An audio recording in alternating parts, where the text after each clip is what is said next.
Hello, everyone. I was busy pressing the button to go live in the Facebook group. And let's quickly get into it. Welcome to another live Q&A with the amazing Anna Nikipirowicz. She's here to talk to us about Tunisian crochet, mosaic technique, and stranded technique, all into one brewing pot of amazing crochet techniques. So thank you so much, Anna, for joining us and for your amazing presentation. Like you said, it needed the time for the presentation to get through all these amazing techniques and to really give people the ins and outs of this technique and how to do it. So thank you so much for the presentation. We're just going to wait for a few people to pop over, and if you do have any questions, please feel free to ask. And I am so gutted that we have got such a short time to talk to you, but yeah, how are you? I'm fabulous. Thank you so much, and thank you for everyone who watched the presentation. I only just learned how to Tunisian simple stitch, but we'll definitely come back to this presentation when that's so nice. Seriously, Tunisian crochet is amazing, and simple stitch is my favorite stitch. It's the beginning of everything, you know. It's just it's a beautiful stitch, and it's great for stranded and mosaic and everything else. So yeah, carry on with it. You will love it. So it's something I have always stayed away. I've done loads of swatches of Tunisian crochet, like just not color work, but just Tunisian crochet. And I always love it when I'm swatching it, and then I get scared and then don't go any further. And so if anyone watching feels like that too, this is your sign, because I'm going to do it now. I'm committing to this. This is your sign to take it forward. Watch Anna's, because there's so much content in it. Watch that video again and just really get into it. Just practice. You know, everything is about practice. You're never going to get good at anything without practicing. As with everything, you know, it's perseverance and practice. What I will suggest also is using a bigger hook, because Tunisian crochet is a lot tighter than normal one. So do use a bigger hook for your yarn. So either half a size or a full size bigger than your yarn. So let's say if you're using a double knit, use a 5 mil crochet hook. Crochet hook, definitely. Definitely. Oh, thank you, Kim Smith. Thank you so much. You're reading at the same time. You're jumping ahead. Let me put so amazingly talented. Sorry, I'm just reading here. And this is right. Hannah's saying practice makes progress, and this is the theme that we've had throughout the whole of the afternoon so far. Is that just have a go, just try. Don't expect to be perfect from the very first go, because it doesn't matter if you are or you're not. Just try. So we've got questions. Questions. I've gone all blurry. I'm just going to put my hand there and then put back. Sorry, there we are. Does Tunisian mosaic use more yarn than regular mosaic? And number 2, can you do Tunisian mosaic with the, I'm assuming that's not knowing, Tunisian knit stitch? That's right. Yes, you can. So basically, let me answer the second one first. So you will use your TKS instead of simple stitch. But obviously, you need your treble, your US double to go down. So it needs to be taller. But you can replace your simple stitch with TKS.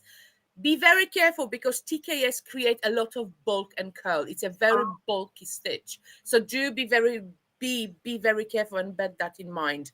Does Tunisian mosaic use Moyane? Well, so... Tunisian mosaic, inset mosaic, and overlay mosaic both use more yarn than a knitting mosaic. So yes, so I would say it does. Yeah, I don't think it uses as much yarn as inset in crochet, but yes, they're yarn hungry. Yes. Yeah. I think all these color work things are, though, aren't they? It's you know, when you're carrying, it eats up the yarn very, very quickly. Yeah. I like that when you say yarn hungry. I like that. Yeah, and who needs an excuse to buy an extra ball of yarn? So do you know what I mean? I know. Oh, Sandy said, I hope you keep it on your YouTube channel, Anna, because Chrome was flunking out just as things were getting interesting. Oh, sorry about that. So Sandy, it will be there. Don't worry. yeah, It will be there. Don't worry. Sandy, if you're you were viewing on the free version, it will be here until the end of the summit, and then Anna can decide to do with it whatever she wants to. But if you upgrade to the VIP version, the ad-free version of this will be in there forever for you. So if you desperately want it, that's the version that you need to get for it. Yes. There we are. Oh, and lots more. Joanne saying, great presentation. Thank you. Mosaic and Tunisian magic. Can't wait to practice. I must admit, thank you, Joanne. yeah, when I saw it, I was like, oh, I love mosaic. I love regular crochet mosaic. And then I was like, oh, maybe I could. Maybe I could. You could. It's amazing. I love mosaic. I love mosaic anyway, but yeah. Elaine saying, can you give some recommendations for the type of Tunisian hooks to buy? Not specific brands, but quality and features. Right. I like the interchangeable ones. Let me just bear with me a second. I think I've got a set of those. You put like a cable on them, don't you? And you like wind them up and stuff. Like if you've got a cable for knitting needles as well, isn't it? Yeah, that's really flexible because you can hold as many stitches as the cable takes rather than the solid hooks. They're not as flexible, but I'm back. No, you're fine. I've got some long solid Tunisians, and they're like I find that my arm when I'm. This is maybe why I've not done it. My arm goes funny when I'm doing it because I kind of. Yes. Do you know what I mean? For some odd reason, I don't know what the long ones are. So for some odd reason, for years and years and years, the manufacturers insisted on making just the long Afghan hooks. The long ones, and they had very blunt ends, which is the worst thing in Tunisian crochet or normal crochet. Why would you have a blunt end? So they're interchangeable ones. I find really, really, really good. So these are the standard one where you will attach the wire at the back at the end here, because they are short and very comfortable on your hand. I also use a lot the double-ended ones. Right. So the double-ended ones, they are short, but they are used to Tunisian crochet in the round. Right. But for small things, they are ideal because they're nice and small. Yeah. Or alternatively, you can just use a normal crochet hook for a small project. Just normal one without a handle or anything. Just a small one. It can't be like an ergonomic one, can it? It can't have a thicker handle. It cannot have a handle of any size, of any kind. It has to be one of those traditional ones, those kind of just those plain ones. Yeah. Yeah. So if someone hasn't tried Tunisian before but wants to have a go but doesn't want to buy a set of Tunisian hooks yet, you can absolutely have a go then, can't you? Yes. Yeah. So use your standard, the cheapest crochet hook without any handles or anything. If you just want to practice, this is ideal. Perfect.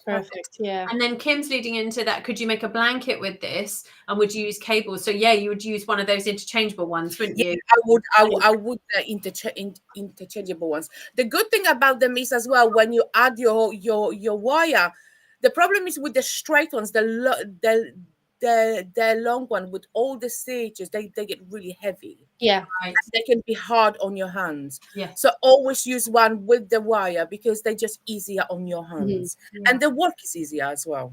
Yeah, because you don't have to lift the whole project. When you got the solid one, you kind of lifting a whole blanket just to try to get through stitches. So interchangeables are definitely. Yeah, and I don't know if you remember, if any of you knit the long like knitting needles, they are so cumbersome because they're so heavy. And my mom still uses those. She loves it. They get really heavy. I just can't. My hands hurts too much. I can't.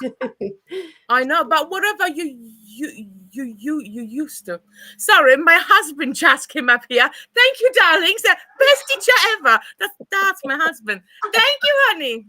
Oh, he's so nice. Sorry, I just realized that it was my husband. This person's asking, I hold my hook like a pencil, so I can't find a Tunisian hook to fit my crochet style. Any suggestions? So again, go for short ones. So I assume you hold it like this. When I crochet, when I teach a lot, so I have learned to crochet in different styles because to suit everybody I teach. So when you crochet as a pencil, so I hold my hook as a knife. But if you hold it as a pencil, the best way to actually wrap your yarn around the hook. Hold on, I've got some yarn here. The best way to wrap your yarn around the hook, not to go yarn over, but you will hold your yarn. I don't know if you can see me. Can you see me doing that? Kind of. Let me move this. So you will hold go. on. I'll get a big. I put a bigger hook on. A big hook to see.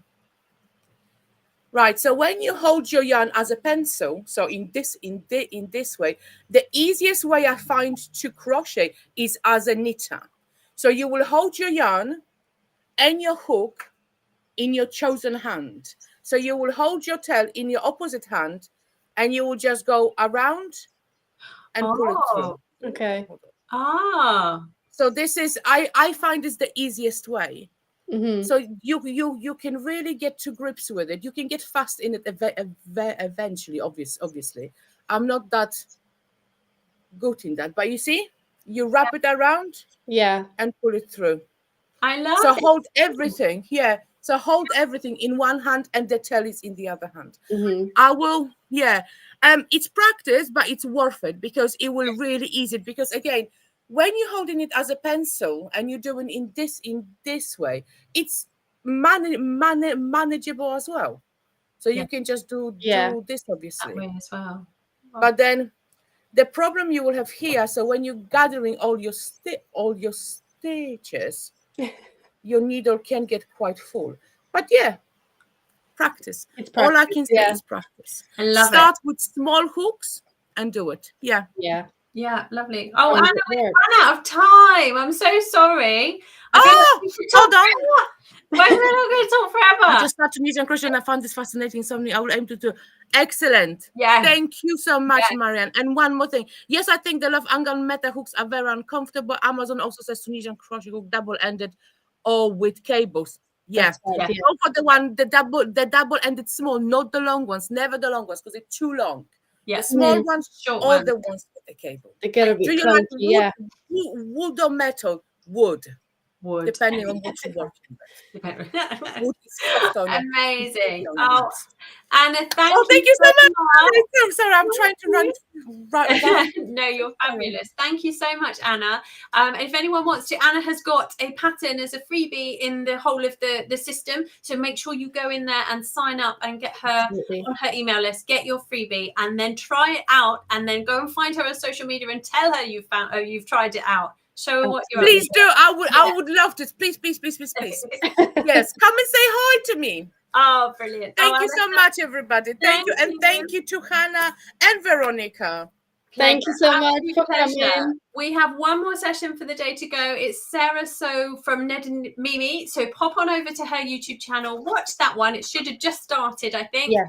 And then come back to us and we'll be doing our final live of the day. So again, thank you so much, Anna.